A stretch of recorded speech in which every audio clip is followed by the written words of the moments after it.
Hi everyone and welcome back. Now in today's video we are going to discuss about a very important topic in Nginx, which is the access logs.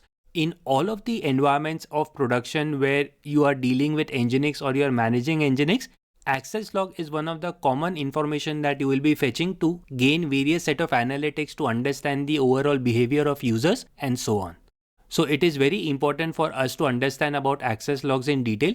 Now, in the initial part of the course, we had a very brief introduction to access logs.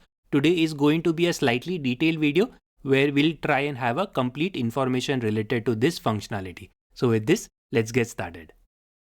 Now, first let's go ahead and quickly revise the basics. So at a high level overview, the Nginx access logs, it provides record of all of the requests that is processed by the server. So this record can capture various information like the client IP address, the request method, the URI, the protocol version, and so on. Let us quickly understand this, where you have the Nginx web server and you have a user. Let's say that this user is from the internet. So whenever a user requests for a specific page of your website, so you have a get request on the website.html, the web server will provide the appropriate response. It can be 200, it can be 404, etc. It does not really matter. However, the important part is there is a interaction that has taken place between the user and our Nginx web server. So access log, it keeps the record of this specific data. So if you'll see, Nginx also stores the details in the access log, which says that user with the IP address of 172.168.10.50 using the Mozilla user agent successfully fetched a file called as website.html on the date of 1st December 2026. So all of this information is kept in the access log, and this is very beneficial for variety of use cases. Let's quickly have a demo before we proceed further. Now for today's demo, I have a server which has Nginx that is installed. Let's copy the IP address of the server. And I'm connected to the server. Let's go ahead and run a tail so that we can capture the latest access logs. Alright, let's go ahead and press enter. So these are all of the previous access log. I'll just go ahead and I'll send a request again so that we understand the format. So when I copy the IP address of the server, let me add it in the browser. And as expected, we are getting some response back. So along with the response, one thing that you will see, in fact, let me bring this a little up. Along with the normal response that the user received, you see Nginx also stored the information in the access log. Now what is the information that it stored? It stored that this is the IP address of the client that made the request. This is the timestamp. This is the get request on root. And then you have the user agent related information along with the response code and so on. So this information over here is very important from analytics and security point of view. Alright, so I hope with this you understood the basics of access logs. Now, as we were discussing that access log contains lot of information like the client IP, timestamp, etc. and it provides various valuable insights. For example, it allows you to do traffic analysis from which countries the users are coming from, which cities the users are coming from. It allows you to attain a certain level of performance monitoring. It is very important for security auditing and also maybe for troubleshooting and debugging aspects as well. Let us understand this at an overview. Now for today's demo, I have a test Splunk instance. We generally use this for our Splunk course and certain security specialty course for learning purposes.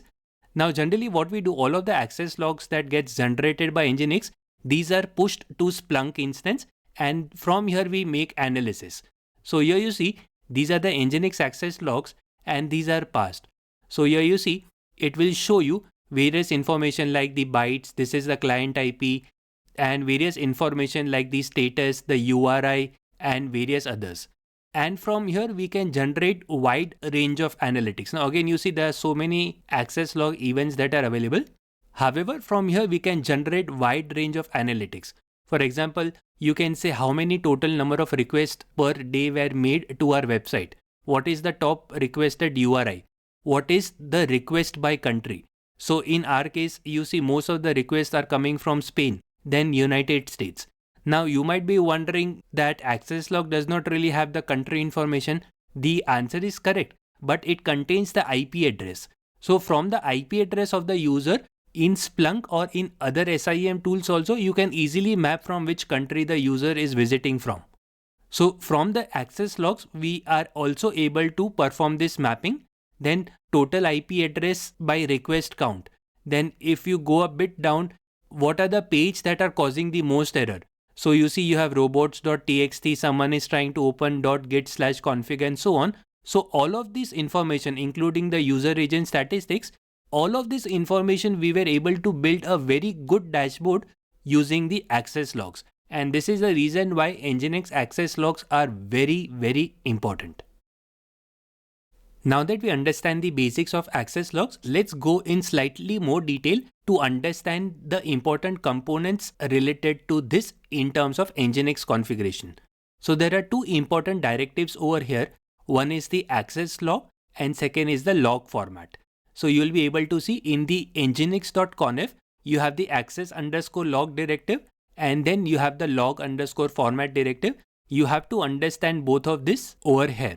Now at an overview, the access_log, it basically defines in which location the log events will be stored. This is very simple to understand. So it says that all of the access log will be stored in var log nginx access.log. This is very simple. And this is also one of the reasons why, if you will see, we had run the tail command on var log nginx access.log because this is the default location where the access logs are stored. In fact, if I'll quickly open this, let's open up the nginx.conf. Now one thing that you will see that in the HTTP parent context over here, there are two important directives that we have been referring to. This is the log format and this is the access log. So access log, as we know, this is the path where the logs will be stored, and the second important one is the log format. Now one thing that you might have noticed, in fact let's go a bit down, there is a specific log format for all of this. So for example, here the first part is the IP address. So in various log events over here, it is very common. The first part is the IP address, then you have a hyphen, then again you have a null value over here, then you have the timestamp, then you have the type of request, the user agent and so on. So irrespective of the IP address from where the request is coming from, the overall format of the access log remains to be the same. So now the question that comes is how exactly it is defined, and it is defined in log_format. So whatever you have added over here, so for example, you have said that in my access log, the first thing that I require is the remote_addr, which is the IP address of the client. So this is the reason why in all of the access log, the first part of the event that you will see will be the IP address of the client. Then you have the remote user, then you have the time, local and so on. So depending upon the format, the output in the access.log will be presented to you accordingly, and you can change it depending upon the requirement. So let us go ahead and understand the mapping so it's easier. So this is the basic log format that comes by default. So one thing that you see is the remote_addr. So remote_addr is the IP address of the client. In this case, the first part you see 172.17.0.2. Then you have various things like remote_user. In case if this information is not available, then you will see a hyphen. So you have a hyphen remote_user. Then you have the time_local in the square brackets. So this is the reason why you see in the square brackets, you are seeing the timestamp of the request. Then you have various information like the request, URI, the status, the body bytes, the referrer and so on. So based on what you add as part of the log format, the access log event will be provided to you accordingly. Again, as we were discussing, you can go ahead and modify this based on the requirement. So based on the log format that you provide in the nginx.conf, the output in access log will be provided to you accordingly. Now just for ease of use, based on the appropriate variable that is part of the log_format, there is a specific log value that you see over here in this screenshot. I have created a table so that it is easier for you to revise at a later stage. This is related to one of the first event that you see in the screenshot. So when you have a time, you can go ahead and map to understand this thing in more detail. Now, one more thing that you have to understand is that this specific part, these are all of the variables. So if you want to understand what these variables are, you can go ahead and explore the Nginx documentation also. Now again, it is not necessary that only these things are allowed as part of access log. There are various other variables that are also available which you can add in the log format, and based on that your access log can be customized accordingly. So within the Nginx documentation, there are certain embedded variables that are available. So you will be able to see. So these are the variables, and when the request is processed, this will be computed with the appropriate value. So this again is very important if you want to understand what are the possibilities or what does each part over here means. Let's take an example of remote underscore ADDR. So this is the variable that you are able to see. Same in the screenshot you see. The first part is remote underscore ADDR. So if you would like to see, you can search from here. So this part.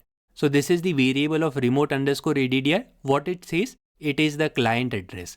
Similarly, you have remote port, remote user, and so on.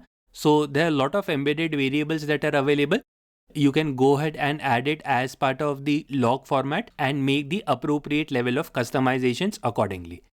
Great. So that's an overview about the Nginx access logs. I hope with this video, it has given you better clarity on what the format is, the importance of the access logs, and how you can make use of that in terms of the production environments to get very important set of analytics related to security and others. So that's about it. And with this, we'll conclude today's video.